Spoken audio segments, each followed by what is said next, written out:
guys guarantee that you will change as a person in a matter of 4 weeks, and you'll see that change in yourself.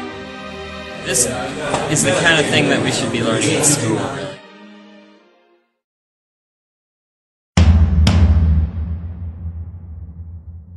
That's what vision is. It's the idea of being the in crowd. When a woman does this in her life, then guess what?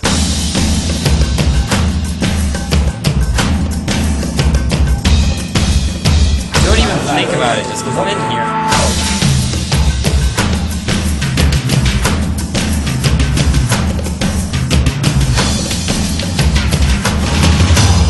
I don't feel I need to say more than that. 2 words is enough. Just do it.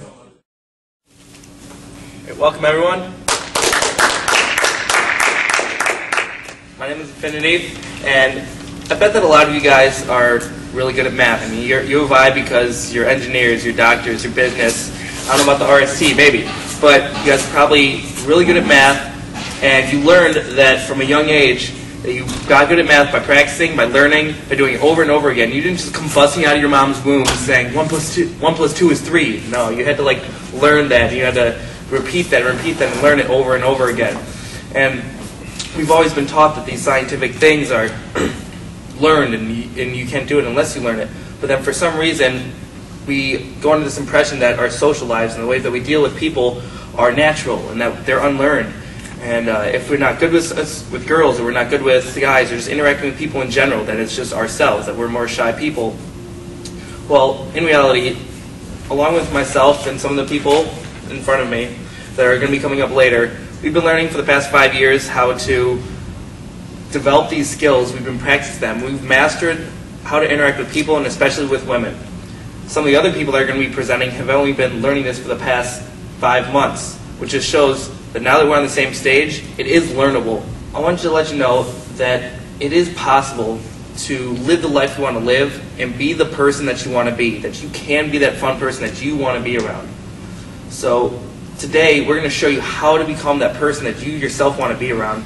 And with that, I introduce to you PBJ. Another thing I want to talk about is looks. Looks don't mean shit. They don't mean shit, right? Okay, so imagine there's 2 handsome guys, right? Brad Pitt and Brad Pitt. 2 guys, they look the same, right? You're walking down the street, and one of the guys you notice is he's outgoing. He's always having a great time with women. And the other guy, he has a very weak inner game. He's very shy. He's not very talkative. Now, a lot of these people, guys like these, girls...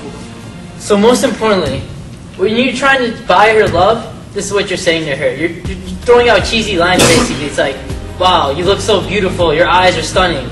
But think about it. You've probably heard dumb lines like, it's like, whoa, did it hurt when you fell from heaven? It's like, think about it that way. Like, do you think that's going to really work? Now when I say our genetic memory is wired for hundreds of thousands of years ago, that's exactly what I mean. We're wired for those specific times. Okay? And it's hard to even imagine 50 years ago, maybe even 100 years ago. Now think of hundreds of thousands of years ago. But ultimately, we all need to learn how to speak to a woman's unconscious drives. And we need to know how to satisfy them. But not only they could reproduce, and why did we live back then? To eat, sleep, have sex, and reproduce. So, that's what we looked for. We have to remember, though, that on the other hand, women looked to men for something completely different back in the day. We referred to these different values. Instead of taking her to a movie, you rent movies. You create a connection between you and her. So for example, we all grew up on Disney movies. Instead of taking her to watch a movie... Well, granted that it may be an interesting conversation and she may be very engaged into it, but you're not going to create a lot of attraction. Right? She's going to be like, okay, he's the real interesting guy to talk to, but I can't really see myself with a little short touches, and it also depends on your environment. Whether you're at night or you're during the day. In the day, you can just do little touches like on the back or something, or like a tap or something on the shoulder. High fives are great. High fives are awesome.